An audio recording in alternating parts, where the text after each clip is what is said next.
Ahí está, ahí puse a grabar. Bueno, buenas tardes para quienes pueden llegar a estar visualizando esto de manera asincrónica, es decir, por el grupo de Facebook.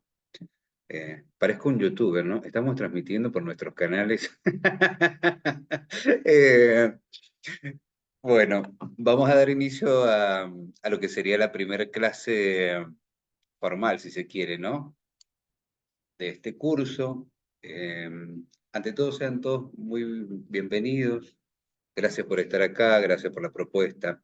Esto, lejos de querer hacer ningún tipo de comentario comercial, lo digo desde lo más humano. Particularmente, a mí esto es algo que me gusta mucho, y cuando digo esto es, yo no me siento muy cómodo con el término educar, ¿sí? Para mí la educación está en la casa. Yo diría más compartir el conocimiento, algunas cosas que le van llegando a uno, porque nunca terminamos de aprender, ¿no es cierto? Y eso poder retransmitirlo con la impronta que uno lo ha podido captar. Entonces, en esto que sería un ámbito pedagógico o de docencia, de compartir información, la verdad es que está buenísimo, yo agradezco por eso, porque si no estuvieran los alumnos, uno no tendría propósito de ser. Así que entre más intervenciones puedan llegar a ver por parte de ustedes, una pregunta, una consulta, un comentario, una acotación, un escuché que no sé qué, estaría buenísimo porque esto va a no solamente darle un poco más de dinamismo. Yo soy de la idea de que cuando hay un disertante, ¿viste? Ese de que, profe, sí, para que termine. Sí, para que termine. Y ese para que termine es 1 hora y cuarto de hablando un chabón y que después puede decir, bueno, vengan las preguntas. Ya me mareé.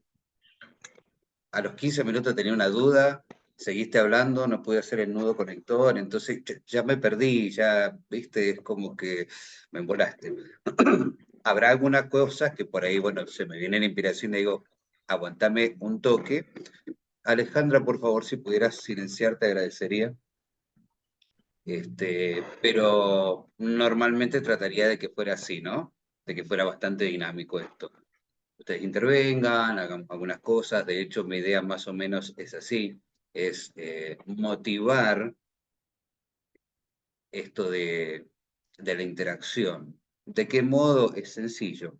Por ejemplo, así al voleo digo, bueno, a ver, la compañera Joana, ahora cuando yo comparta el módulo, va a ser quien va a dar inicio a lo que es la lectura. Y de hecho ya le estoy designando, muchas gracias por aceptar. Eh, y bueno, de este modo es como se va a hacer todo mucho más dinámico. ¿Por qué?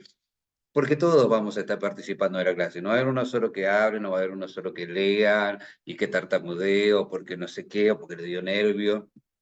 Después no va a ser uno solo el que conteste, sino que va a ser otro compañero cuando diga después, bueno, no sé, a ver, Bel dice, Bel 12. Después, por favor, colóquense sus nombres, ¿sí? Bueno, acá, Bel 12 va a ser quien va a contestar una parte de lo que puede desarrollar nuestra compañera Joana, ¿sí? Y de hecho, lo vamos a plantear así, y van a ser la modalidad base de nuestra cursada, ¿no es cierto? Esto va a servir por una multiplicidad de factores que están buenas por ahí explicarles la primera vez, como para que se entienda y no caiga así tan de choque. Entiendo de que mi propuesta no es distinta a otras, pero tampoco es la más convencional. Y este tipo de cuestiones de que, viste, como a lo bonzo te tiran ahí, te dicen, bueno, anda, habla y vos te quedás en el medio, te dices, ay, qué incómodo, es lo que va empezando a darle una predisposición, una moldura a lo que va a ser el carácter que tiene que ir adquiriendo y la postura respecto a lo que sería el trabajo en el campo en sí mismo de un acompañante terapeuta. Yo decía la vez pasada de que la frustración es algo que tiene que tener muy patente el acompañante y no como un pésame, no, se tiene que hacer amigo de la frustración. ¿Por qué? Porque toda frustración nos enseña a que estamos arraigados a un estereotipo, a un estándar. Por eso nos frustramos, porque hay una expectativa en función a lo que yo quisiera que del otro lado se remita del modo que yo espero. Es decir, que aquel actúe del modo que yo lo haría, o que en la situación se ejecute tal o cual maniobra, propuesta, estrategia, comentario, como yo lo haría. Si lo hacen de otro modo, está medio choto. Como que en mí, no sé, le falta algo, o no me gusta, pues nos vamos a tener que abrir. Y esto no es una imposición. Este es el primer bife de, de despertar espiritual que vamos a tener. Porque trabajamos con personas, gente, con personas. No con diagnósticos, no con CUD, no con el discapacitado, el enfermo, el esto, el otro. Esas son conceptualizaciones que mal empleadas pueden ser de manera peyorativa o que por lo contrario nos están dando un carácter referencial de aquella situación en la cual y el porqué de nuestra presencia en ese lugar, es decir, por qué vamos a desarrollar un rol en ese espacio con esa persona, ¿sí?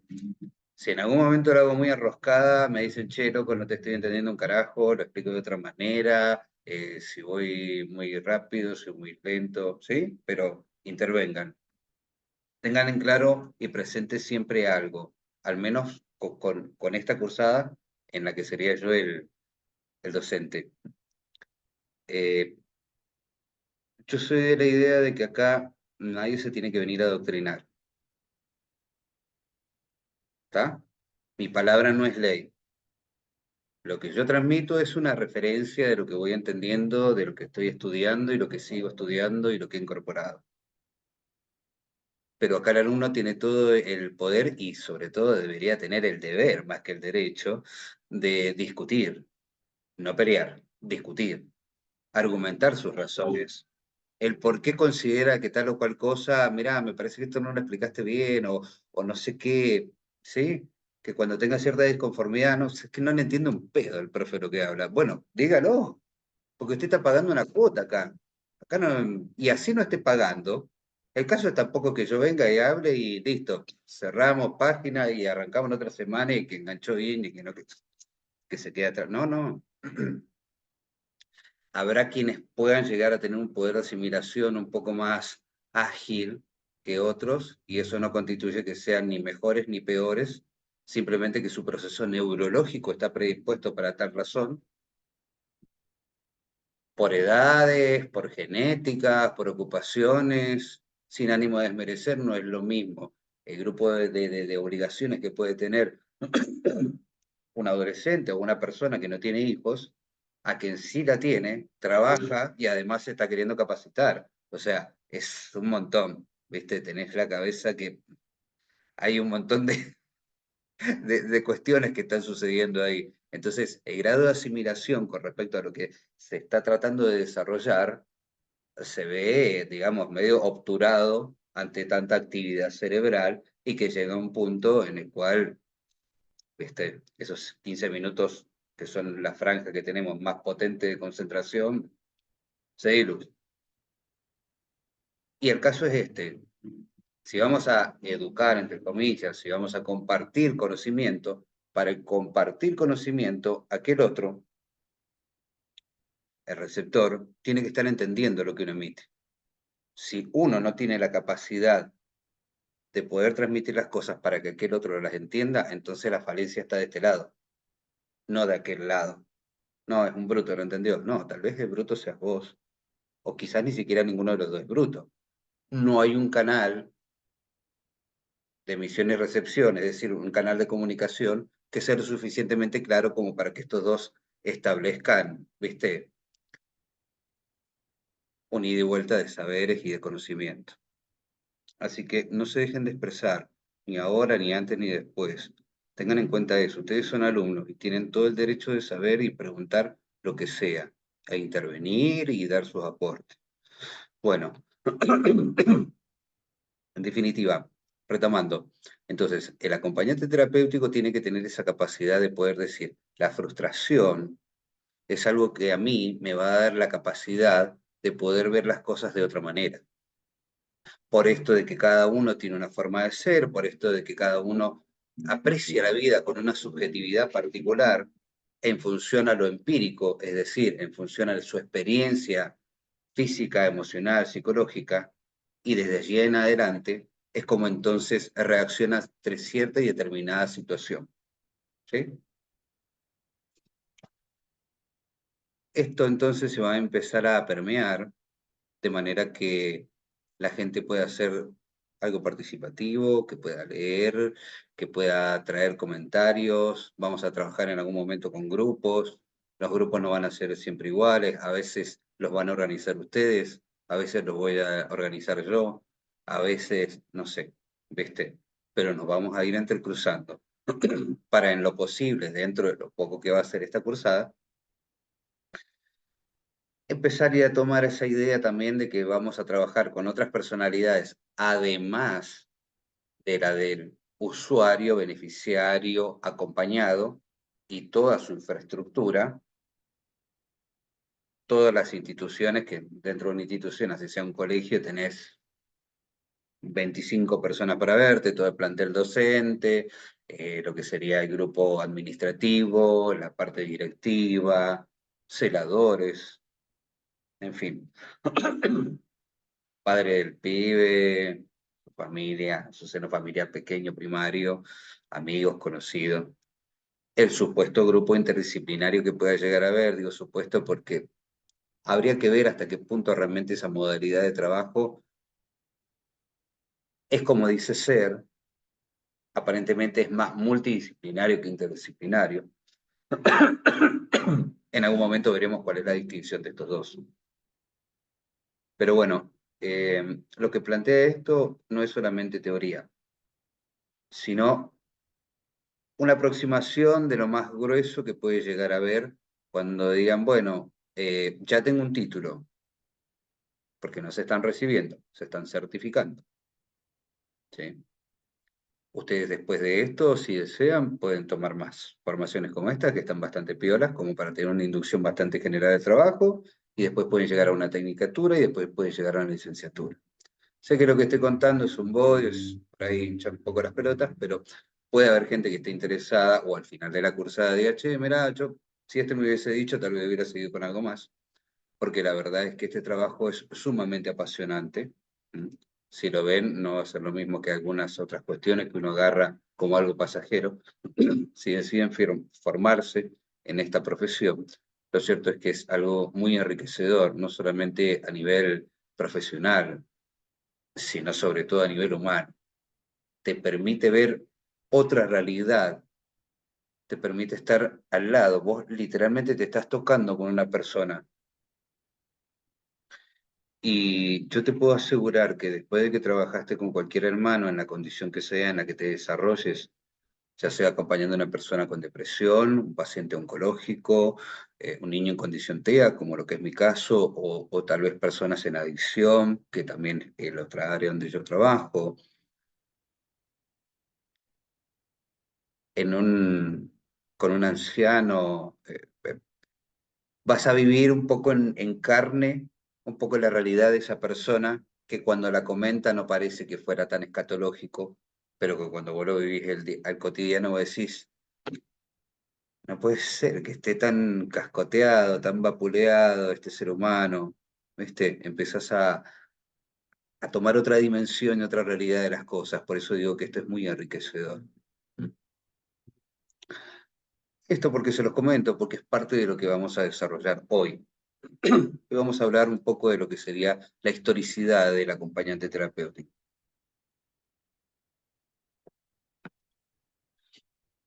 Ahora vamos a poner el texto y vamos a ir desarrollando algunas cuestiones, aportando algunas sazones ahí a lo que puede llegar a tener este resumen de información que como un disparador viene muy bueno. Y en función a lo que vayamos viendo, bueno, vamos a ir empezando a desarrollar. Ya con la medida que tengamos el 2, 3 clases, entonces tal vez ahí sí, en la cuarta clase te digo, bueno, al final, ¿qué era esto, esto y aquello? Retrotrayéndonos de la cuarta de manera descendente hacia la primera, y ya vamos a ir acumulando alguna información como para poder empezar a enriquecer, ¿no es cierto?, nuestro repertorio, nuestro conocimiento. Bueno, voy a compartir acá A ver,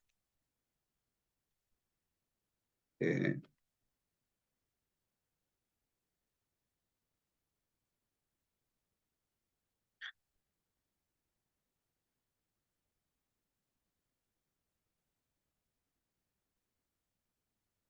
¿Qué se está viendo? ¿Lo de Zoom ahí puede ser?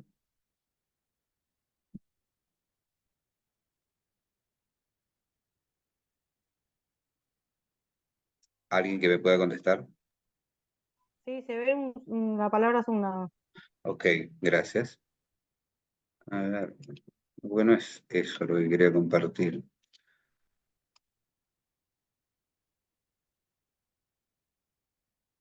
Está viendo un segundito, ¿eh?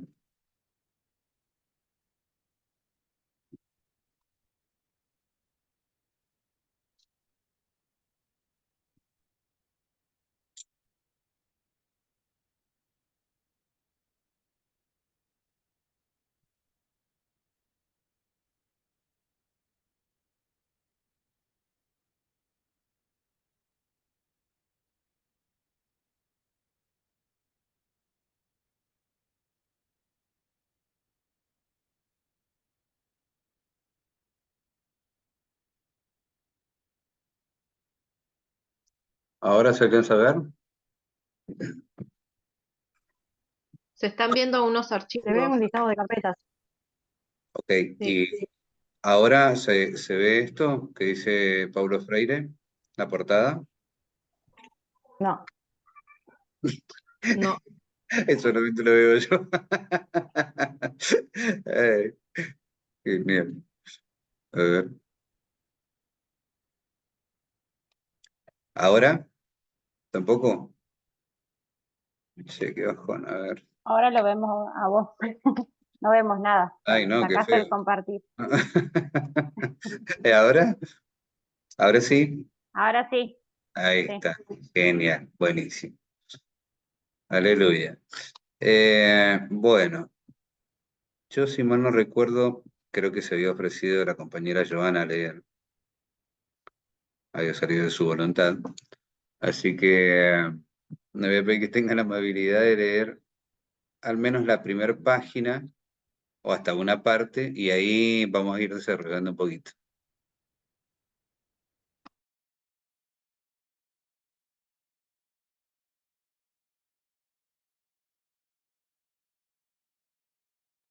toda la primera, solo la primera página nomás. Sí, por ahí capaz que en alguna partecita te digo que te tengas un poquito y después retomamos, pero solamente la primera por ahora.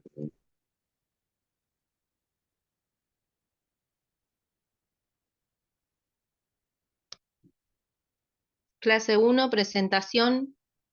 Clase 2, introducción. La historia del acompañante terapéutico se remonta a mediados del siglo XX. No lo leo bien.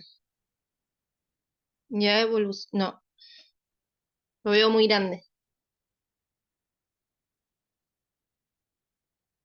Ahí, Ahí está bien. sí. Bueno, Y ha evolucionado a lo largo del tiempo como una práctica que brinda apoyo emocional y asistencia a personas que enfrentan diferentes tipos de dificultades emocionales, psicológicas o de salud mental. A continuación, se presenta un resumen de la evolución de esta profesión. 1. Surgimiento. La figura del acompañante terapéutico comenzó a tomar forma en la década de 1950 en Argentina, específicamente en el ámbito de la psicoterapia, y la salud mental. Se desarrolló como una respuesta a la necesidad de proporcionar apoyo adicional a personas con problemas de salud mental que requieren atención constante fuera de las instituciones psiquiátricas. hasta ahí, por favor. Ahora continúo. Bueno, Un segundito. Voy a silenciar esto porque si no va a estar molestando. Entre medio, quería aportar esto. Como podrán notar acá, dice que el surgimiento de la figura del acompañante en la Argentina hace esa salvedad. ¿Por qué? Porque el acompañamiento terapéutico, si bien no estaba planteado como tal, empieza a tener sus albores en la Segunda Guerra Mundial, eh, sobre todo en lo que se denomina ahora eventos de postraumático, ¿no es cierto? Cualquier conflicto bélico, por supuesto que va a generar desastres, no sé, de modos que quizás tal vez de pronto ni siquiera se puedan reproducir, por los daños colaterales que tiene más allá de las cuestiones materiales o, o el propósito que tenga esa guerra usufructuando ciertos medios, viste, que son dañinos, porque no miden las consecuencias y si hay riesgo humano, en todos sus caracteres. Hablando de todos sus caracteres, por darte un ejemplo, lo que fue Hiroshima, ¿sí? Hasta el momento no se puede usar. Quien esté ahí muere, no sé, a los 2 meses, con suerte. Entonces, en estos eventos de postraumático es donde surge lo que serían las primeras figuras del acompañante terapéutico con otro tipo de denominación, como parte de una estrategia. ¿Mm? Eh, lo cierto es que también en algún punto el acompañante terapéutico viene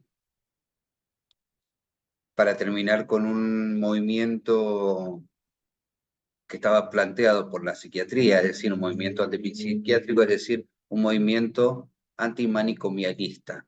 Me salí después de 3 años más o menos de querer decirlo una sola vez. ¿Por qué? Porque habían personas que por distintos comportamientos, como por ejemplo lo que se denomina bipolar, pero en realidad es trastorno afectivo en la bipolaridad. Trastorno afectivo en la bipolaridad. Hay una carencia de un montón de factores que inciden a nivel psicológico, a nivel orgánico, y una modificación del sistema basal, hay una desregularización de ciertos y determinados neurotransmisores, como lo que puede ser la dopamina, que es el agente que nos genera motivación para hacer, ¿sí?, ciertas y determinadas cuestiones, y otro como la serotonina, que es lo que nos regula lo que sería básicamente la felicidad. Por eso, cuando las personas, antes de hacer un estudio o una evaluación respecto a lo que sería, en este caso, un trastorno afectivo en la bipolaridad, lo primero que se solicita es un estudio de las glándulas de tiroides. Esto es muy bueno que lo sepan ustedes, porque quien vaya ingresando como AMOA, las 4 décadas, o tal vez antes también, cuando una mujer ha tenido familia después de los 30, ya puede empezar con menopausia, ¿sí? Y estos niveles de estos neurotransmisores son los que varían también, como también los problemas de tiroides, que son los que pueden fluctuar en el estado emocional de una persona. ¿Está? Retomando otra vez con lo que sería el acompañamiento terapéutico y toda esta cuestión, dentro de trastornos como este, el que estamos hablando, el afectivo de la bipolaridad, habían algunos otros factores también, algunos otros. Y digamos que la psiquiatría tenía bastante rigor en ese momento, era una profesión escindida, es decir, que no pertenecía a lo que fuera en la parte clínica, como así también surgieron otras más, como por ejemplo lo que sería la enfermería. La enfermería no pertenece a la parte médica, tiene como ¿no?, su origen propio. Sucede entonces de que en los manicomios se gestaban ciertas y determinadas prácticas que no eran de lo más humano. Estas prácticas eran prácticas de shock, algunas de ellas las empleó Freud. No olvidemos que Freud no era psicoanalista, Freud hizo postulados de psicoanálisis, pero en realidad este tipo era neurólogo. De ahí la denominación de neurosis, que no quiere decir otra cosa que contracción de los nervios. Eh, Además de estas terapias de shock, también habían otras prácticas, como lo que se denominan prácticas, bueno, ya me va a salir, no viene al caso, pero para el caso, lobotomía. ¿Alguien alguna vez escuchó al menos nombrar de esto de la lobotomía? No, yo No, no. no. Ok. La lobotomía consiste en ¿No esto. es el lavado del cerebro o algo así? Correcto, tal cual. Así es. Ah, perdón, profe, y mi nombre es 12, como el número. Ah, Así, ok. vestido 12. Ah, me No de gusta. fantasía. Me- Ojalá fuese fantasía, pero no. Y Bel es de Belén, por eso. No es fantasía.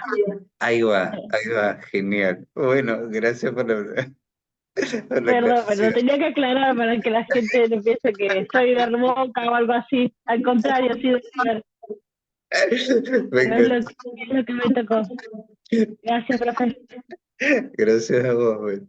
Ay, me encantó. Bueno, salimos de un lugar, de una situación linda y agradable para meternos en otra que es el contraste. Um, la lobotomía consistía en lo siguiente.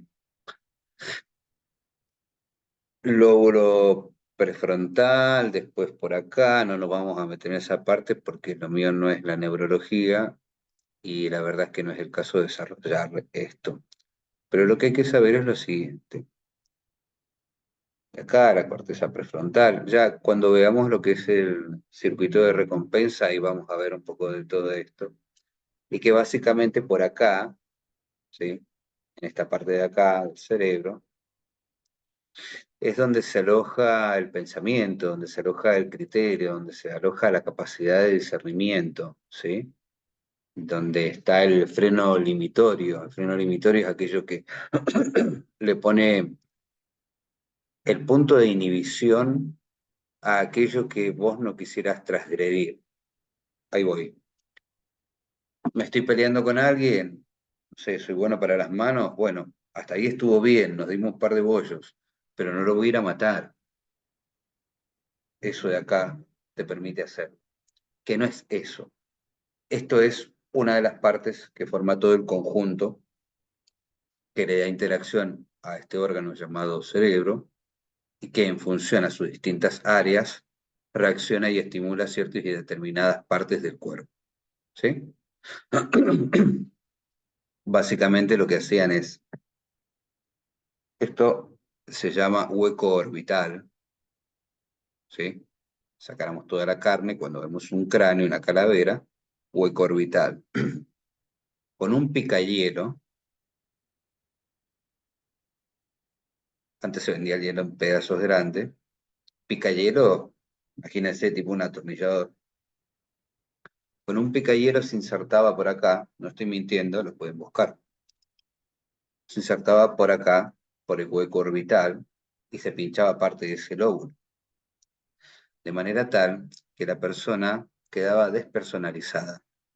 Es decir, el humano quedaba con un montón de funciones que generan lo que es su personalidad, es decir, su carácter, su modo de hablar, su cinesia, su comportamiento gestual corporal, perdido. Había personas que perdían la capacidad del habla, habían personas que perdían la capacidad motriz, habían personas que perdían, ¿sí? Hay distintos tipos de lobotomía. De hecho, una de estas se le practicó a Eva Perón. ¿Mm? Eva Perón tenía cáncer de útero y como eran insufribles sus dolores, entonces Perón contrata a un médico que había trabajado con los Kennedy. Los Kennedys habían tenido una hija que, si mal no recuerdo, tenía esquizofrenia o algo similar, de medio pifiado, pero es como para hacer un comentario. Y también le practicaron lobotomía y bueno, por ejemplo, esta chica quedó con incapacidades en el habla, tuvieron que estimularla de vuelta para poder caminar. Creo que en el 2005 murió, o sea, no hace mucho. Y en el caso de Eva Perón, le generaron este tipo de lobotomía, no orbital, sino otra que es superior, es decir, se hacen 2 huecos acá, y se cortan parte de esas conexiones de esos lóbulos con el fin de que queden eh, inutilizadas, inoperantes, disfuncionales, aquellas conexiones corticales que vienen desde el cerebro y que nos permiten estimular un patrón de frecuencia, es decir, que sientas dolor. Algo similar como lo que puede llegar a suceder con algunas personas cuando quedan inválidas, ¿sí? Que si vemos, no hay una atrofia dentro de lo que sería la parte física del tren inferior de la persona, es decir, del tronco hacia abajo, pero sí hay una atrofia por algún otro lugar. ¿Mm? Bueno, ese tipo de prácticas se generaban y para ver si se podía dar otro tipo de alternativa que no fuera dejar la gente inutilizada, porque ya era un ente, no era una persona, es como surge los inicios o los albores de la práctica de lo que sería el acompañamiento terapéutico, ¿sí? Eso es como para que tengan una idea desde qué tan profunda viene nuestra práctica y qué tanto ha venido a generar un quiebre hegemónico. Un acompañante es un agente que quiebra con lo hegemónico, es decir, con lo establecido, es decir, con lo estándar. Cuando empecemos a desarrollar un poco más la cursada, cuando empiecen a poner un poco más de foco en el laburo de algún acompañante que vean y que digan, che, ¿vos a qué te dedicas? Y yo trabajo con gente esquizofrénica, no sé qué. Y pero ¿y no te contagias? También vamos a ver que sí nos contagiamos de las enfermedades, patologías, padencias, condiciones, diagnósticos.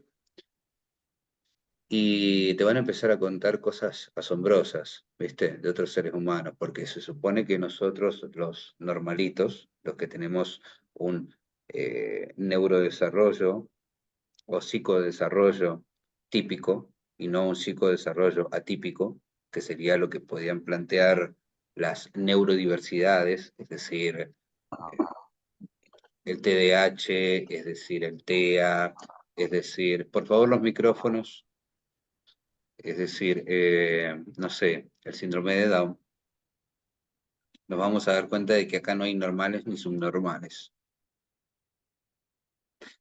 Si nosotros somos los sanos, todos los que estamos en esta sala ahora congregados, y digamos, de todos nosotros, no hay una persona que no se haya recibido de abogada porque no le da la mente, porque no sé qué, por esto, por el otro.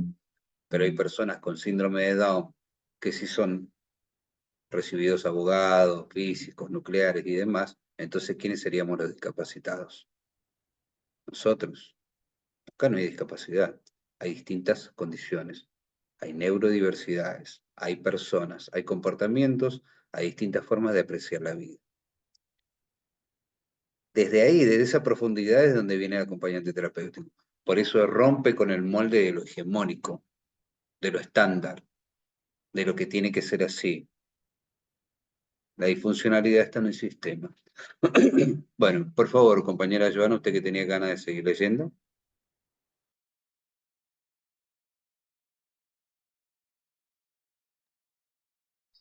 Dos, enfoque inicial. En sus inicios, los acompañantes terapéuticos eran generalmente personas entrenadas en en áreas relacionadas con la psicología, la psiquiatría o el trabajo social.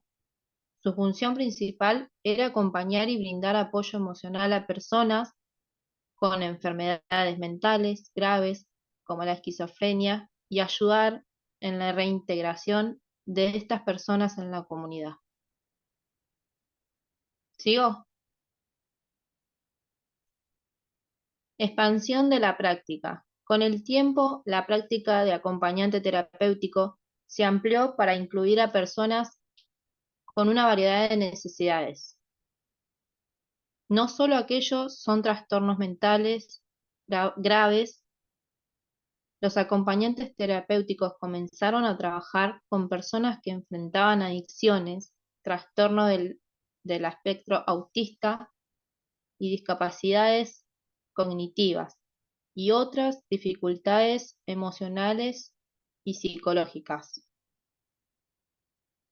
Legalización y regulación. En Argentina, la figura del acompañante terapéutico se legalizó y reguló en la década de 1980. Esto incluyó la creación de programas de formación y capacitación específicos para acompañantes terapéuticos, así como la definición de sus roles y responsabilidades en el ámbito de la salud mental. Difusión internacional.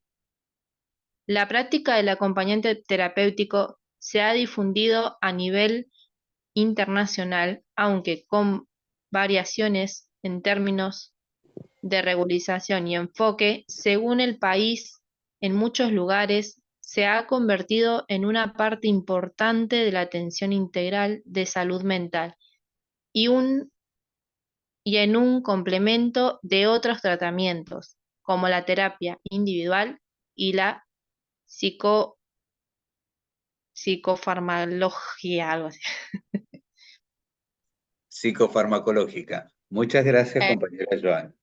de nada. Bueno, ahora vamos a seguir desarrollando un poquito más. Respecto a lo que sería, bueno, termino con esta partecita y voy a darle larga un ratito más. Dice, ahí está. Evolución contemporánea. En la actualidad, los acompañantes terapéuticos continúan desempeñando un papel fundamental en el apoyo a individuos en diversas necesidades emocionales y psicológicas. La práctica ha evolucionado para incluir no solo el apoyo en la comunidad, sino también en el trabajo en los hospitales, escuelas, hogares y otros entornos.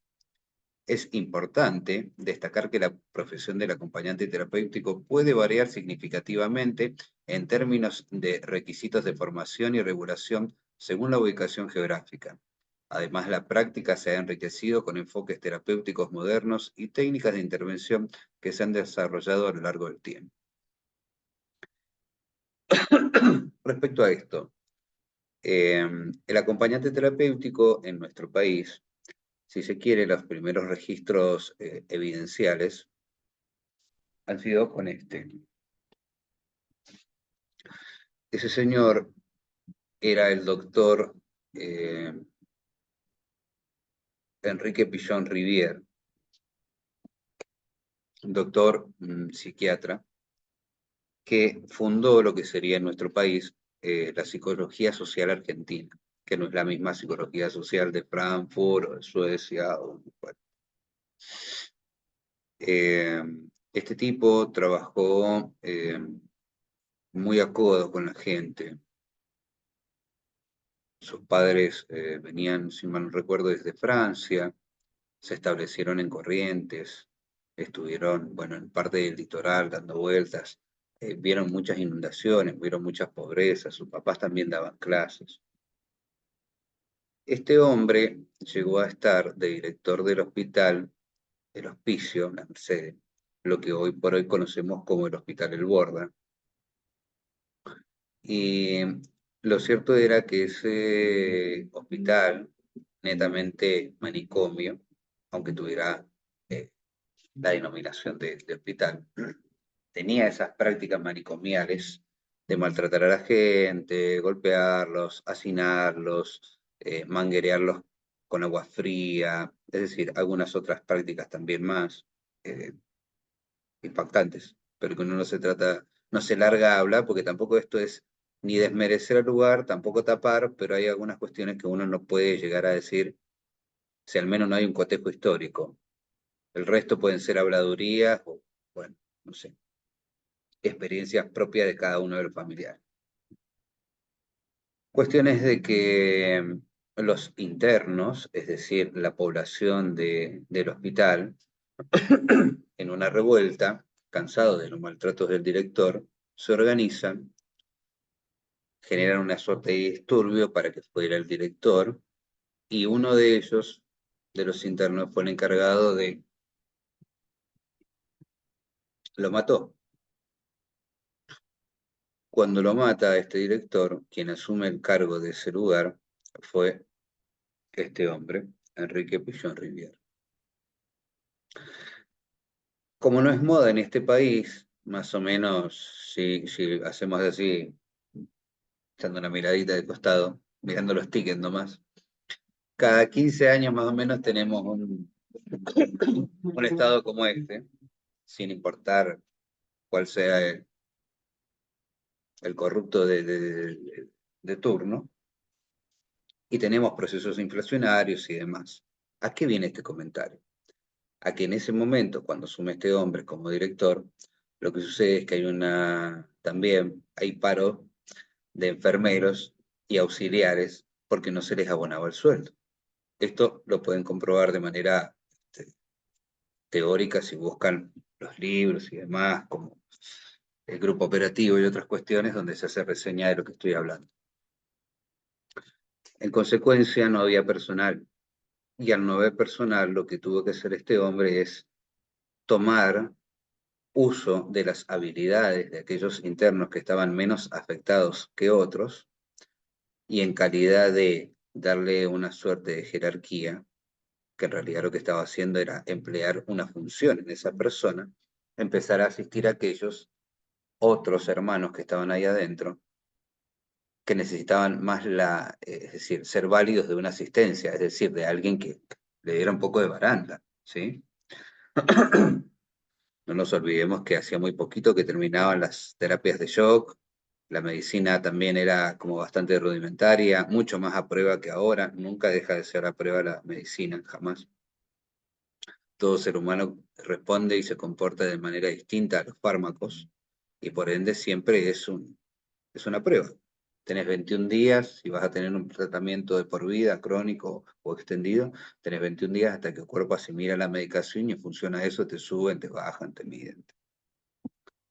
Así que bueno, nada, lo que sucedió fue que el doctor Pillon Rivière empezó a emplear aquellos internos que tenían como mayor funcionalidad, digamos, psicológica, para poder salvaguardar las mayores afecciones o emergentes de los otros internos que estaban más afectados. Así que en consideración a esto, podemos decir que la primera reseña de lo que se formularía como la estructura base de un acompañante terapéutico la dio este hombre, además de también habernos otorgado la psicología social de nuestro país y algunas otras tantas cuestiones que no se nombran, pero que el tipo ha dejado y que me parece por demás loable el reconocerlo, ¿no es cierto? Más adelante vendrán interventores como el doctor Kalina, ¿sí? Que es quien denomina al acompañante terapéutico como el amigo calificado, que era más o menos la función que le había dado de manera implícita el doctor River a aquellos internos que eran compañeros, que vivían en el mismo lugar, pero que este no estaba tan chiflado como el otro, ¿sí? Y le podía dar una mano para que aquel no se golpeara, no se lastimara, ayudarlo a bañar o lo que fuera. Y más adelante, quienes lo suceden al doctor Kalina, dos psicólogos, ahora en este momento no recuerdo el nombre, fueron quienes terminaron de redondear con esto del acompañamiento terapéutico, y en función a ya darle un nombre, al tener una identidad, se hizo mucho más dinámico, no fácil, más dinámico el poder designarle un poco ¿viste?, de límite. Vuelvo a tomar el coloquio, darle baranda, decir, bueno, estas van a ser las extensiones y las limitaciones, este va a ser el rol y esta va a ser la función de esta figura, ¿sí?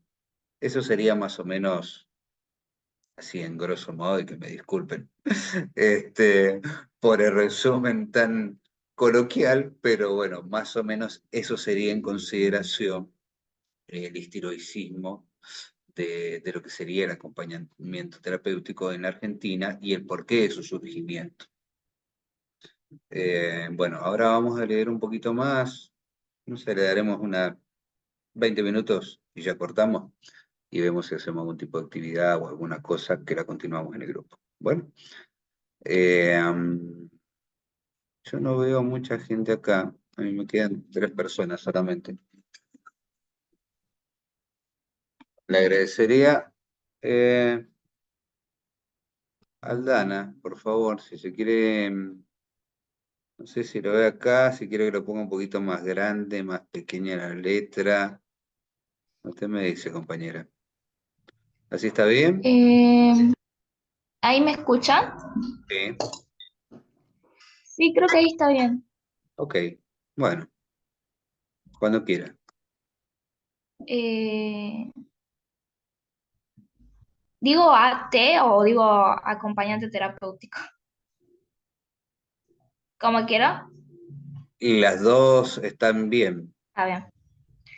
AT a nivel mundial.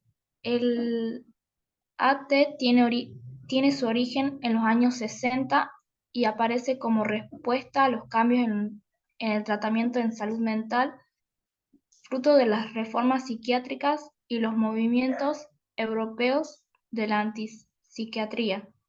Los principales factores que favorecieron la aparición del AT y, y, y que surgieron en este periodo podían resumirse en la consideración del ambiente social y familiar del paciente, la contención cotidiana del paciente y el hecho de que los recursos institucionales no resuelvan suficiente para el tratamiento. Estos nuevos espacios donde el AT se comienza a desarrollar proviene del cuestionamiento generalizado de la internación cerrada, de una nueva concepción psiquiátrica dinámica y que se opone a la práctica clásica del confinamiento y la consiguiente separación de la familia y círculo social. Hasta ahí, por favor. Ahora continuamos. Bueno, porque hace esta consideración de la familia y demás. Porque lamentablemente las clínicas psiquiátricas, los manicomios, los hospitales psiquiátricos, los geriátricos, eh, funcionan de manera implícita como depósitos de personas, ¿sí? Por distintos factores, es decir, digamos, hay una multiplicidad de cuestiones. Me internan a mí, me quedo ahí, pero resulta que mi familia tiene que seguir trabajando, los pibes tienen que seguir yendo al colegio.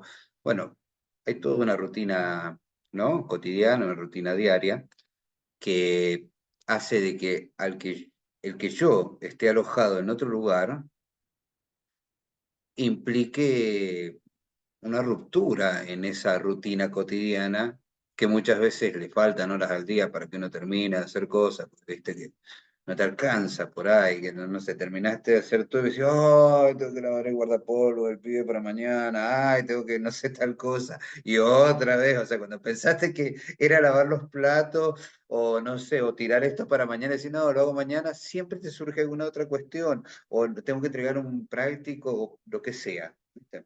Bueno. Imagínate a eso, sumarle de que me tienen que venir a ver a mí. Si no tenés la suerte de tener un vehículo, te tenés que desplazar en un bondi.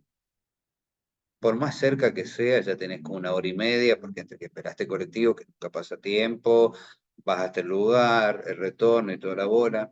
¿Y cuánto me vas a ir a ver? ¿1 hora? Para ir a verme 1 hora, como que, viste,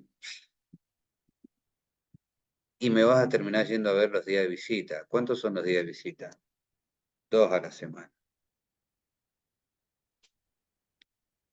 O días de salida, mejor dicho, perdón. De visita puedes ir todos los días en ciertos y determinados horarios. Se empieza a generar esto.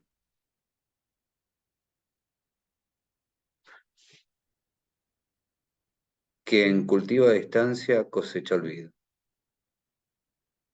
El vínculo se empieza a ver quebrado. Ya no es tan, viste, te veo todos los días, y vos no estás, ¿cómo decirte? ya no estás vinculado al degeneramiento que puede llegar a producir la afectación que tiene ese paciente psiquiátrico,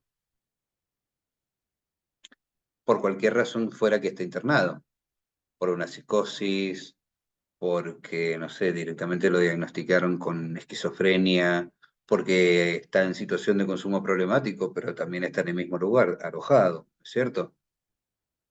Y ese que iba con consumo problemático, que no estaba tan alterado del todo, ahora convive con este otro, porque que no diga que lo tienen aislado y demás. Se entremezclan y se produce algo que se denomina exogenación, que nos pasa a nosotros también, que es que empiezan a migrarnos ciertos agentes residuales, es decir, ciertas contaminaciones patológicas para nuestra persona, de las personas con las que trabajamos. Entonces hay una migración, hay un excedente.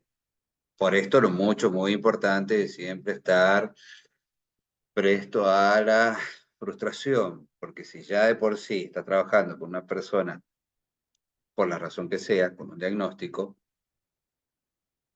si te tenés que hacer mala sangre por todo lo demás que no va a encajar como vos quieras, a los 2 meses sos uno más de los internos.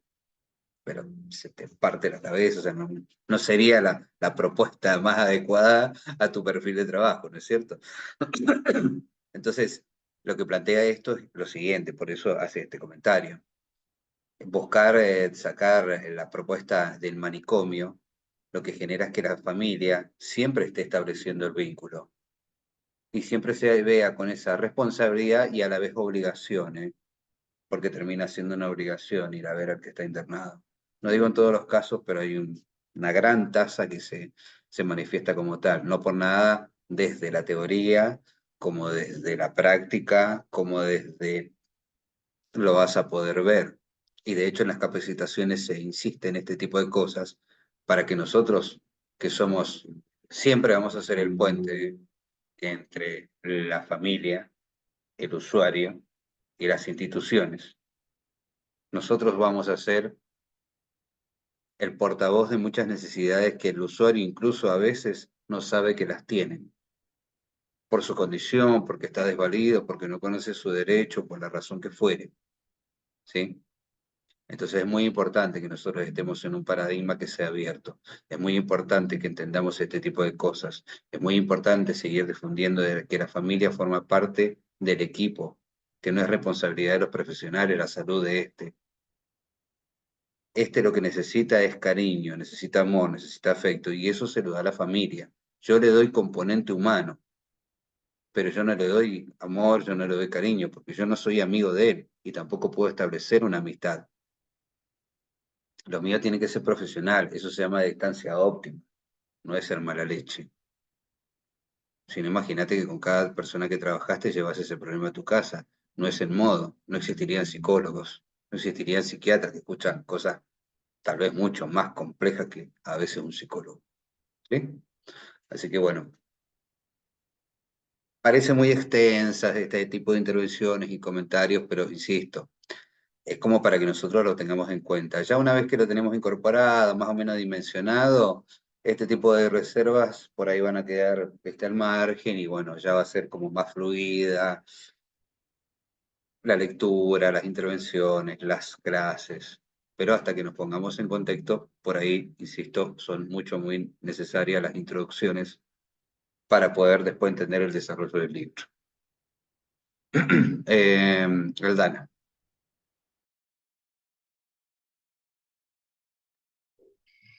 La figura del acompañante terapéutico se originó a partir de otras formas anteriores, enfocadas a acompañar a los pacientes en las actividades dentro y fuera de la clínica.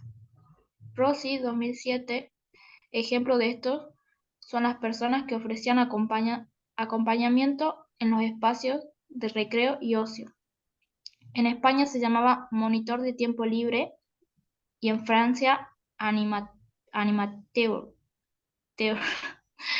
Animatur. Animateur. Este último con más énfasis en la socialización. En Canadá, Centro 388, Quebec, se introdujo de la figura del interviniente clínico, el tratamiento de los psicóticos, mientras que en Inglaterra y Bélgica se crearon los dispositivos en enlace, Galdos y Mandelstein, 2009. En Brasil, ante la aparición del AT, los asistentes y auxiliares psiquiátricos ejercían funciones de acompañamiento dentro del ámbito clínico, dando asistencia permanentes al paciente. Simmons y Christianbaum, 2005. En Argentina y Brasil apareció la figura del amigo calificado, que acompaña al paciente fuera de las actividades de la clínica y finalmente tomaría el nombre de acompañante terapéutico. El acompañante terapéutico en Argentina tuvo un papel relevante en la década de 1980, ya que fue una época de cambio social y cultural del país. En 1985, Argentina estaba emergiendo de un periodo de dictadura militar que había durado desde 1976 hasta 1983. Durante este tiempo hubo un énfasis en la represión y la censura, lo que afectó a la sociedad en general y también a la salud mental de muchas personas.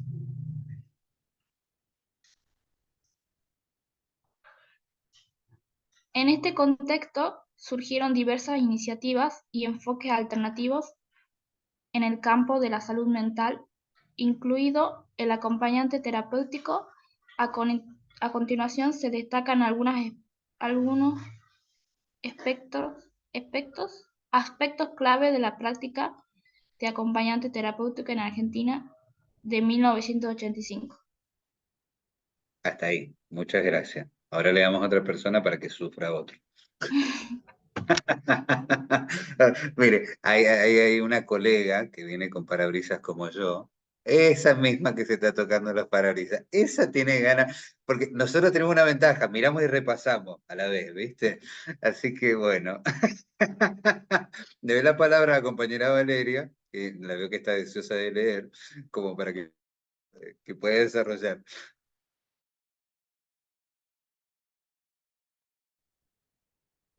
Ahí, ¿me escuchan? ¿Desde dónde era? Creo que de donde era movimiento antipsiquiátrico. Sí, desde ahí. Eh, movimiento antipsiquiátrico. La década de 1980 en Argentina estuvo marcada por un interés en cuestionar y reformar las prácticas psiquiátricas tradicionales. El movimiento antipsiquiátrico influyó en el desarrollo del acompañamiento terapéutico, ya que promovía un enfoque más humano y menos medicalizado en la atención de la salud mental. El segundo es eh, de desinstitucionalización. En la década de 1980 se llevaron a cabo esfuerzos significativos para desinstitucionalizar la atención de la salud mental en Argentina. Esto implicó un cambio desde la atención psiquiátrica centrada en hospitales hacia la atención en la comunidad. El acompañante terapéutico se ajustaba a esa tendencia al proporcionar un apoyo más individualizado y basado en la comunidad. El tercero es el enfoque en los derechos humanos. Tras la dictadura militar se puso un fuerte énfasis en los derechos humanos en Argentina. Esto incluyó el reconocimiento de los derechos de las personas con trastornos mentales y el impulso de prácticas más respetuosas de la dignidad y autonomía de los pacientes. El cuarto es la profesionalización. A medida que el acompañamiento terapéutico se desarrollaba, se trabajaba en la profesionalización de la práctica y se establecieron normas éticas y se ofrecieron programas de formación específicos para los acompañantes terapéuticos. En resumen, en 1985, el acompañamiento terapéutico estaba emergido como una modalidad de atención en salud mental en Argentina, en respuesta a la necesidad de enfoques más humanos y centrados en la comunidad después de un periodo de dictadura militar. A lo largo de los años, esta práctica continuó evolucionando y desarrollándose, y en la actualidad sigue siendo una parte importante del sistema de atención en salud mental. Muchas gracias. Bien. Bueno, esto, digamos, vendría a ser una complementación, mejor dicho, bueno, como quiera tomarse, ¿no? Como que estuvo la explicación antes que el desarrollo de la teoría, podría haber sido básicamente lo mismo. Tal vez de pronto lo que yo vine a contar, esta parte del resumen del texto le vino a dar como una cierta formalidad o una cierta, ¿no? Especie de ordenamiento a toda la idea. Pero bueno, venía a colación, una cosa a la otra es inherente, de algunas otras cuestiones de que por ahí de pronto el texto no puede llegar a expresar, ¿no es cierto? Y que quizás charlándolas es como que no hace falta saberlas o tenerlas escritas, no estaría mal, pero digo, no es menester, pero sí me parece que es relevante el saberlo desde dónde viene lo nuestro, que no es que en realidad se hizo, como ahora ya lo tenemos identificado como una práctica ya formalizada, como lo que podría ser ir a ver a un médico, que uno dice, sí, ¿y para qué vas a un clínico? ¿Y para qué va a ser? ¿Para qué esto, lo otro? Es más, sabemos cuál es la diferencia entre un traumatólogo, un generalista o un anestesista. Sabrán ustedes de que un anestesista, antes que nada, es un médico clínico y que además de sus 6 años como mínimo de formación, más luego tiene como 3 años más. El anestesista no es el que los duerme, en realidad es el que lo despierta. ¿Sí? Si el anestesista dice que no se anestesia, no se opera.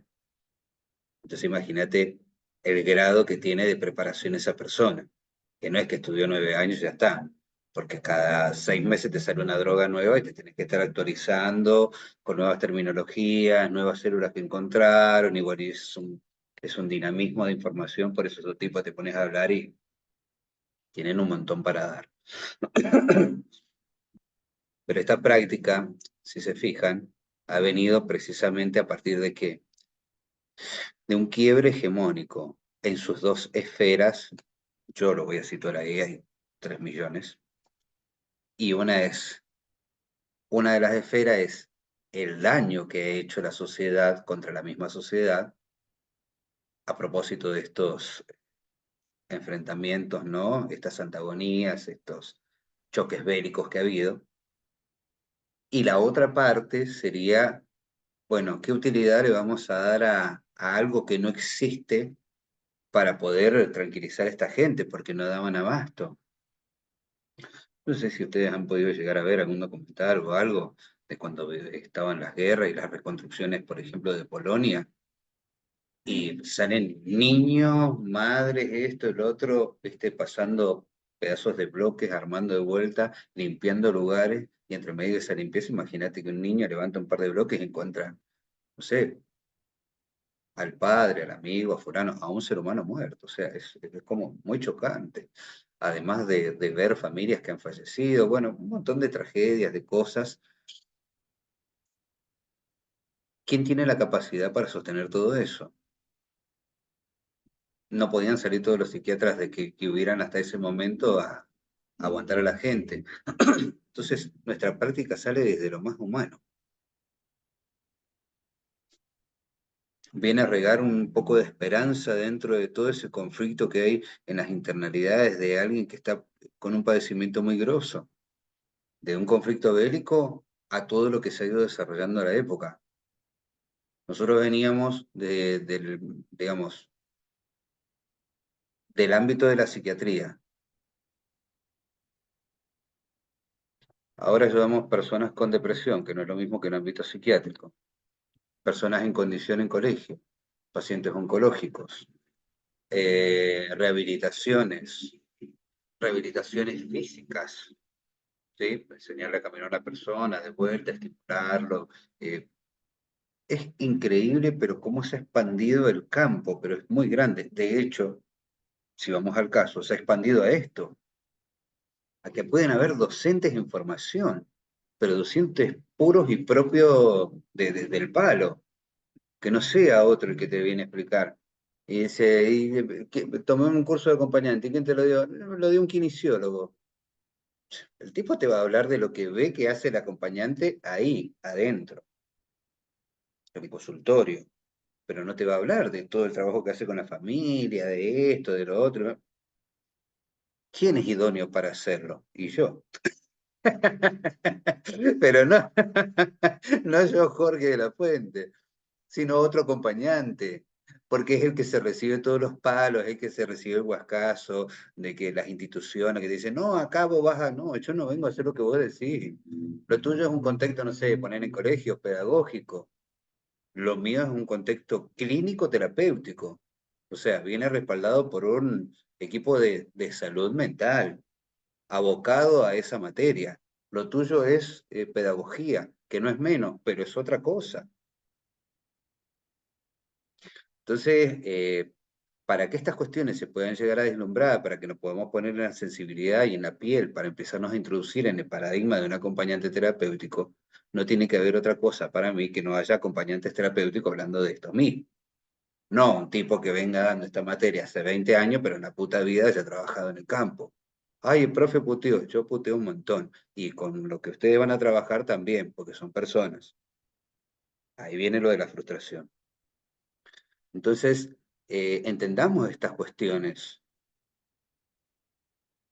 Ha sido tanta la expansión que ahora hay hasta docentes que te pueden contar cómo son las cosas. Mirá, lo que dice supuestamente la ley es esto. ¿Y qué se hace? Y esto se hace.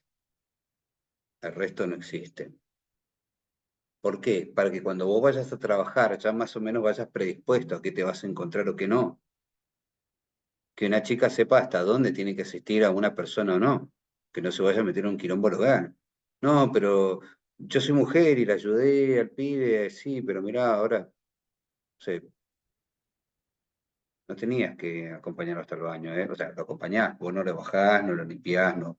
Ese no es tu rol. Pero es que no me cuesta nada, no se trata de que te cueste. Porque mañana la madre va a necesitar de que, no sé, le aten un cordel y se lo vas a hidratar. Y cuando tengan que soldar algo también vas a ir vos. O sea, no pasa por ahí. Rol y función. Que eso también nos va a evitar meternos en un quilombo hasta legal. Pibe dice, no, me tocó acá, me tocó el pito. ¿Sabés qué? Hasta que eso se puede llegar a aclarar. Si es una mujer, más o menos la pilotea. Si es un varón, imagínate. Y resulta que vos lo fuiste a asistir a la criatura esa simplemente para que fuera a orinar. ¿Por qué? Porque tiene una condición. Bueno, no es el caso. Hay que enseñarle. Así de sencillo. Y ahí sí está tu rol. Pero vos no tenés que enseñarle por lo que vos creas, sino porque viene con un conjunto ordenado de otros profesionales que se denomina objetivo, que se denomina estrategia, que se denomina encuadre. Vamos a hacer esto de tal y tal manera, vamos a estimular esta parte, aquella, y uno se mueve en esos lineamientos. ¿Tá? Eso ya lo vamos a ir viendo más adelante también. Pero, insisto, tengan en cuenta lo siguiente, lo nuestro se ha expandido un montón, lo nuestro viene de algo bélico, lo nuestro viene a sembrar conciencia humana. De hecho, la psicología, porque lo nuestro es netamente psicología, tenemos formación en psicología social, para quienes luego, digo, quieran profesionalizarse, tenemos una formación que viene desde la psicología social, tenemos enfoque de psicoanálisis, tenemos algunas apreciaciones de lo que sería psicología conductual, por esto de que vos ves el comportamiento de la persona, sobre todo aquellas que están consumiendo algún tipo de medicación donde se produce afasia, disfasia, es decir, las incapacidades de poder verbalizar lo que me está sucediendo, como también las incapacidades de poder gestualizar, acompasar aquello que estoy queriendo decir con la oralidad desde lo gestual, ¿sí? Esas cosas quedan nullizadas también con la medicación. También hemos hablado en algún momento de lo que es la medicación. Entonces, bueno, pero sobre todo, lo nuestro es psicología humanista. Si quieren, pueden buscar a Carl Rogers, Se escribe Carl, como suena tipo C-A-R-L. Roger, se los digo como suena, es psicología humanista y eso es lo que hacemos nosotros. En la psicología humanista no se tiene pacientes, se tiene clientes, porque es tan estrecho el vínculo que hay que se necesita poner esto que yo denominaba distancia óptima para que él entienda de que lo nuestro es un trabajo, no me estoy enamorando, no estoy haciendo una amistad, no estoy generando no voy a ser el padrino de tu hijo, no, no, es trabajo, pero es así, ¿me entendés? Y lo que denomina este tipo, que me parece que es un golazo, es todo, dice, son dos los que trabajan. Hay uno que tiene el conocimiento y el otro que tiene la teoría. El que tiene la teoría somos nosotros. El que tiene conocimiento es el otro, ese hermano con el que estamos laburando. ¿Por qué? Porque nadie mejor que él conoce lo que le sucede. Nadie. Nadie lo va a poder interpretar mejor que él. Ni el psiquiatra, ni este, ni el otro. Tengo TEA, yo sé lo que es el TEA. Bueno, me vas a enseñar a mí lo que es el TEA. Vos me vas a enseñar cómo querés que yo me comporte o adapte ciertas y determinadas conductas como para que el resto de los demás que no tienen ganas de involucrarse en lo mío puedan entender lo que quiero decir. Porque, ¿qué sucede? De por sí las personas con cualquier tipo de diagnóstico, esquizofrenia, TEA, adicciones, le mandamos pastas, mandamos medicación. ¿Y qué estamos haciendo? Le estamos modificando la persona, la personalidad a ese ser humano. ¿Para qué? Para que se adapte. Cuando hablemos en discapacidad vamos a ver cuál es la diferencia y cuál es la similitud que tiene. Un reo,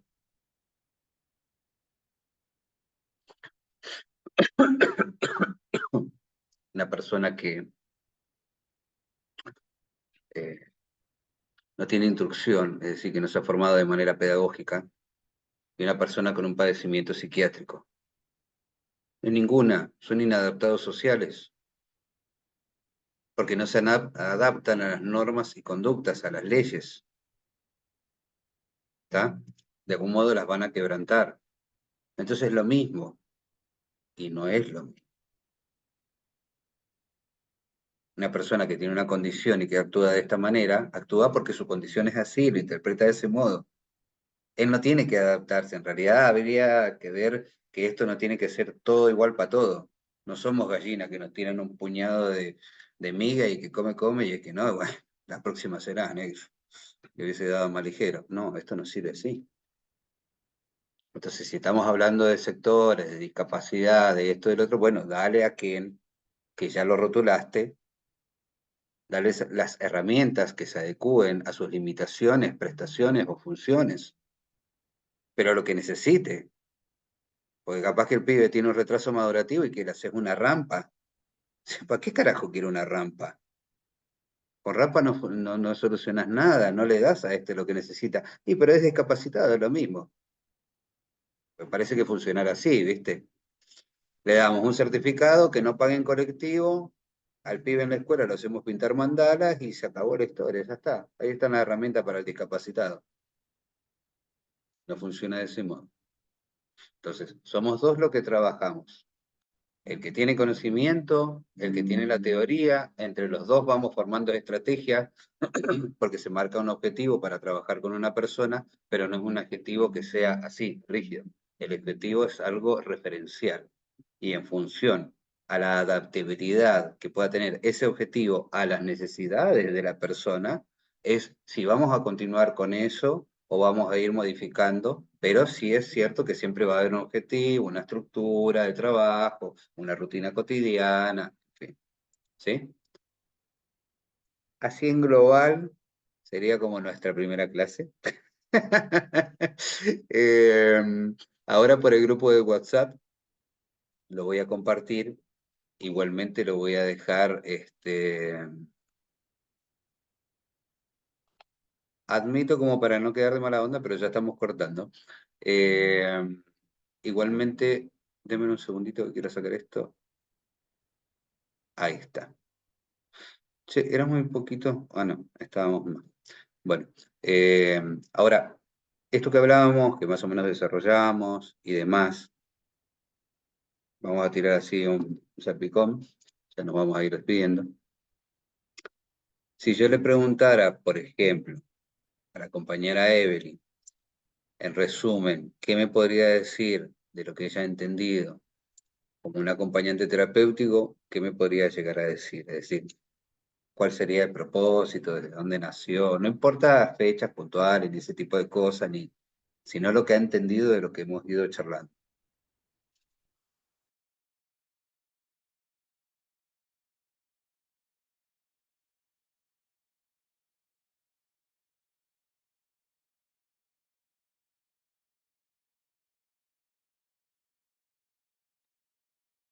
Guille, no sé si vos podrías contestar, no sé si quedó clara la pregunta, es decir, como resumen lo que se ha desarrollado en la clase, qué comentario podrías agregar, acotar.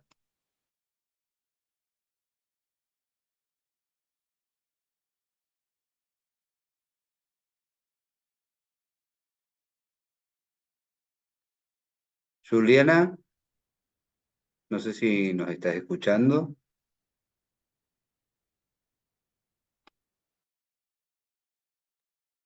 Hola, profe, ¿se me escucha? Sí, te escucho. Yo en este momento estoy en mi trabajo, no puedo hablar ahora. Estoy escuchando la clase, sí, pero justo ahora le estoy dando de comer al nene.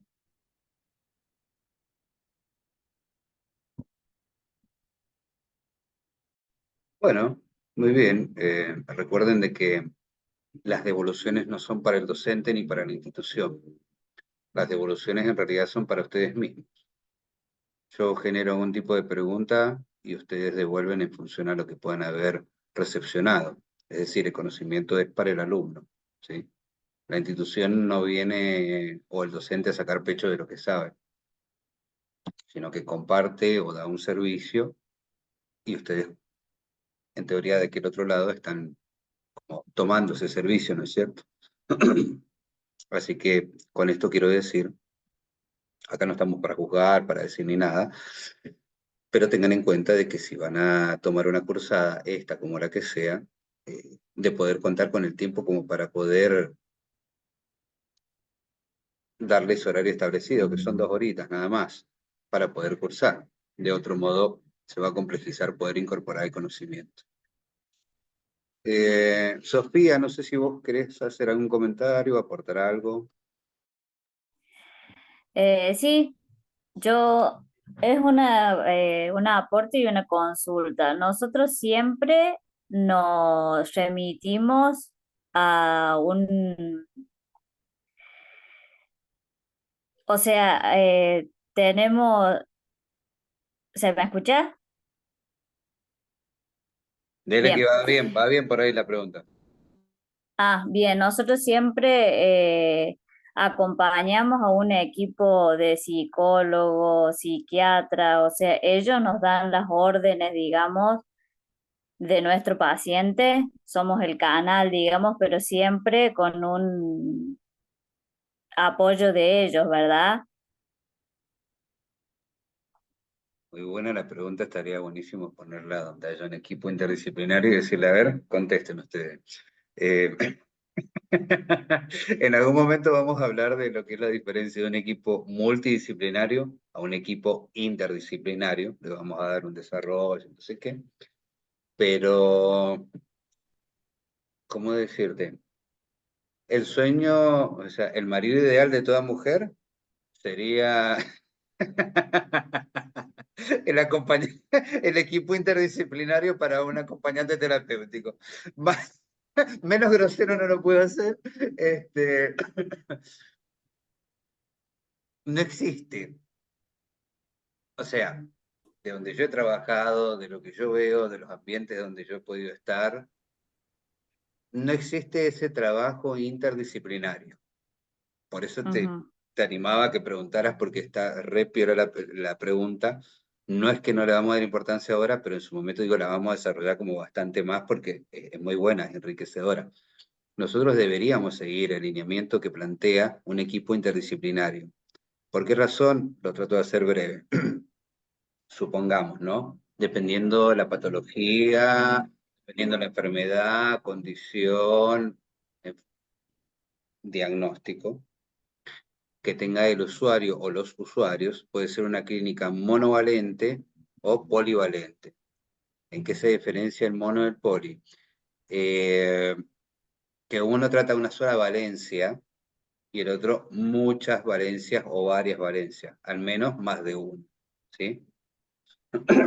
Entonces, en función a la cantidad de valencias, es decir, en función a la cantidad de diagnósticos, vamos a cerrar ahí, que pueda llegar a dar en prestación esta institución, esta clínica, supongamos, es la cantidad de profesionales que va a tener. Profe, no entendí una mierda, ahí voy. Si supongamos, yo voy a tratar con personas en un ambiente de... Esto estoy hablando de diagnóstico, entiéndase, no estoy diciendo personas, ¿no? Diagnóstico. Psicóticos, adictos, no sé.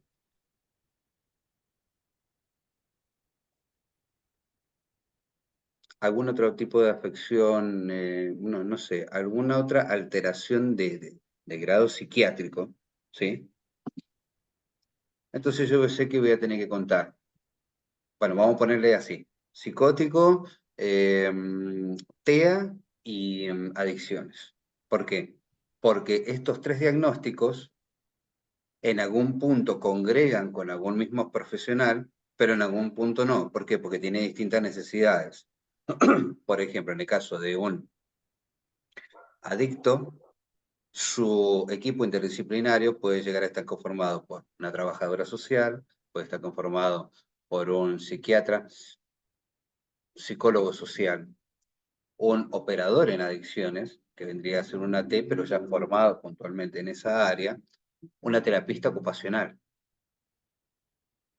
Para el caso del TEA, no necesitaría un psicólogo social, no necesitaría tal vez una trabajadora social, pero sí necesitaría al psiquiatra, tal vez puede o no, terapista ocupacional, sí, también podría necesitarlo, y se podría incluir un fonoaudiólogo, que puede llegar a necesitar el niño, una psicopedagoga, que puede llegar a necesitar también, ¿sí?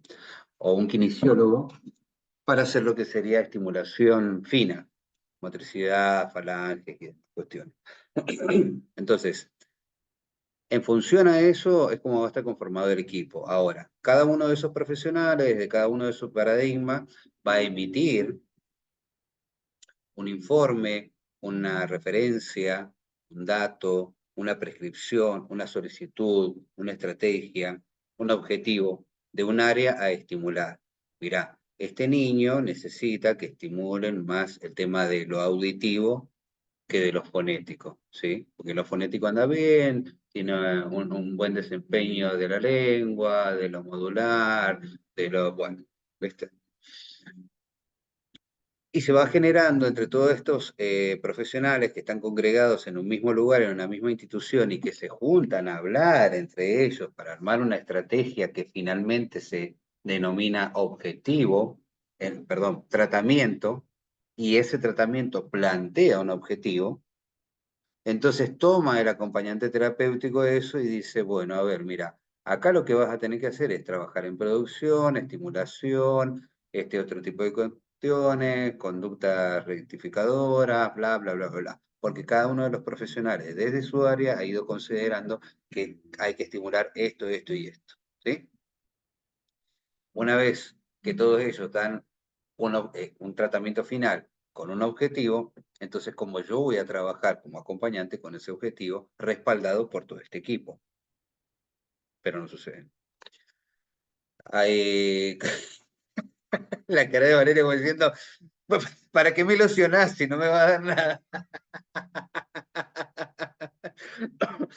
El caso es que hay equipos que hasta plantean que el acompañante genere cómo va a ser el plan de trabajo, las estrategias que va a emplear con la persona con la que está trabajando. O sea, malísimo. ¿Cómo la pared va a mear al perro? No existe. Nuestra figura, claro, nosotros somos un dispositivo ambulatorio, ¿sí? En alguna biografía van a leer como que somos,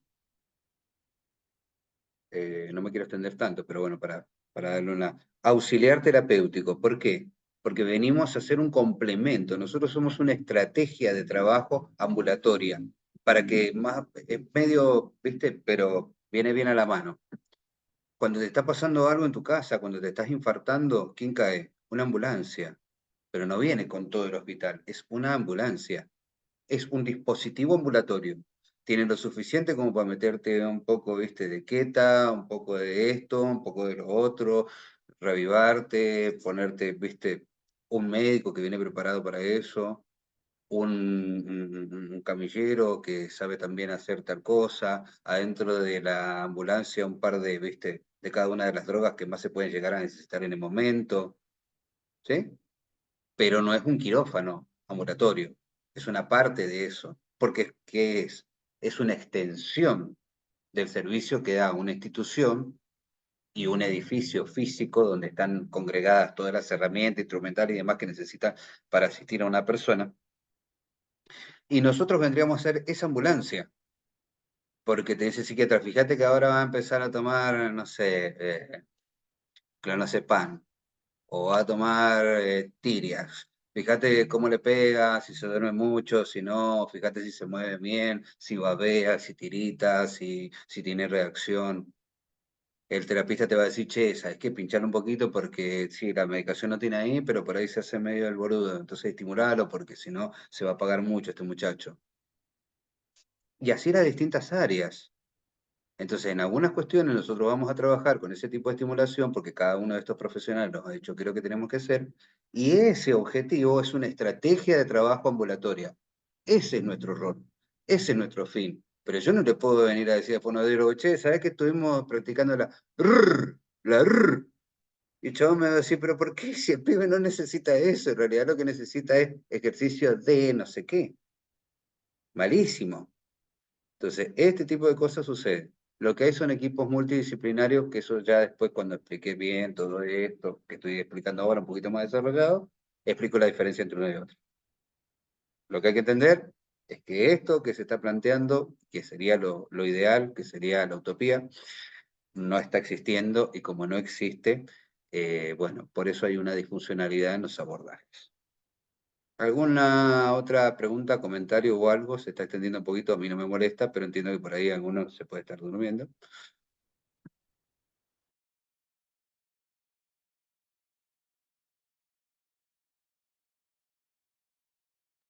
Listo, ya está, silencio de radio. Escuchen, bueno, ahora lo vamos a compartir por WhatsApp para los compañeros que no pudieron estar en clase. Y así estamos todos más o menos con la misma información, todos dominamos lo mismo. Y lo que vamos a hacer es como una especie de resumen de lo que se ha hablado en la clase, así que todos van a tener que ver la clase. Y básicamente explicar desde su impronta, desde la impronta de los alumnos o estudiantes, como más les guste autopercibirse, eh, qué motivación o qué sería lo que le dio origen al acompañante para surgir como tal. O sea, no es que nosotros surgimos como queríamos, sino a partir de qué necesidad surge el acompañante. ¿Está? ¿Y cuáles creen ustedes que podría ser el aporte del acompañante para cualquiera de los ámbitos donde se desarrolle? Nosotros nos desarrollamos en el área de salud mental, pero los ámbitos son estos que yo les decía. Educación, adicción, Profe, perdón, psiquiatría, sí, escucho. ¿me puede repetir la última pregunta, por favor? ¿Cuáles son nuestros aportes? O algo así era la pregunta. Me mareé. ¿Cuál es? ¿Cuáles creen que es el aporte del acompañante terapéutico? Ahí está, vamos a hacerlo así cortito.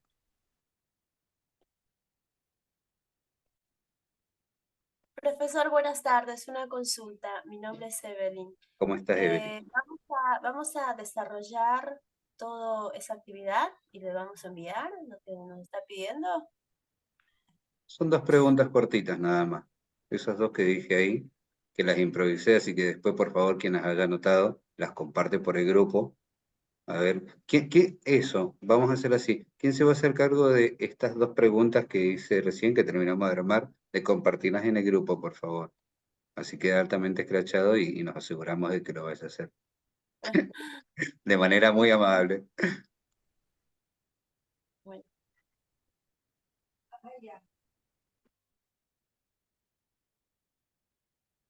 Ahí está. Muchas gracias, Belén. Bueno, la compañera Belén va a ser quien va a compartir las dos preguntas. Sí, Susana. Hola, profe. ¿Y la respuesta la escribimos en el grupo de WhatsApp también o la compartimos la próxima semana a lo que respondamos?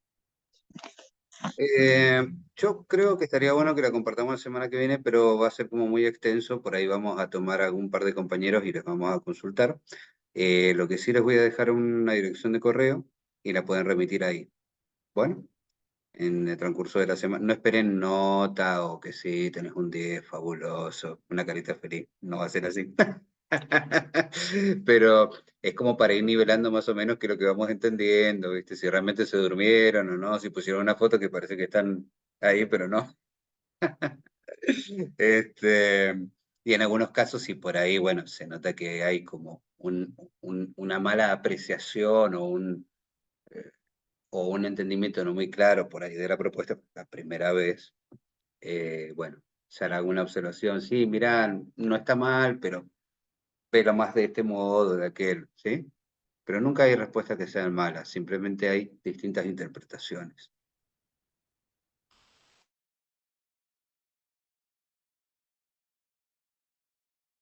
Ok, bueno, ¿viste considerando de que no hay muchas más preguntas?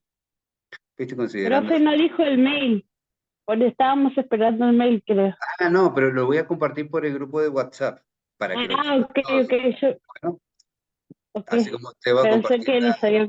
las preguntas. Bueno, dale. Más que recordando que Ay, parecía una amenaza, pobrecita. Bueno, damos por cerrado acá, ¿les parece? ¿Sí?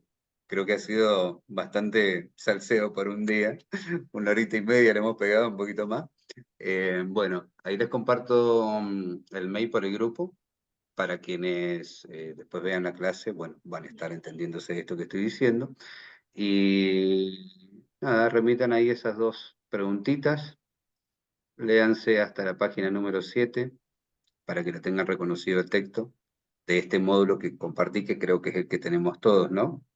Y nos vemos la semana que viene y ahí seguimos dándole un poco más al parloteo. ¿Les parece?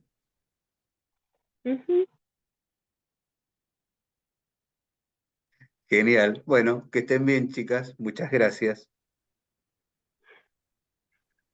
Hasta luego.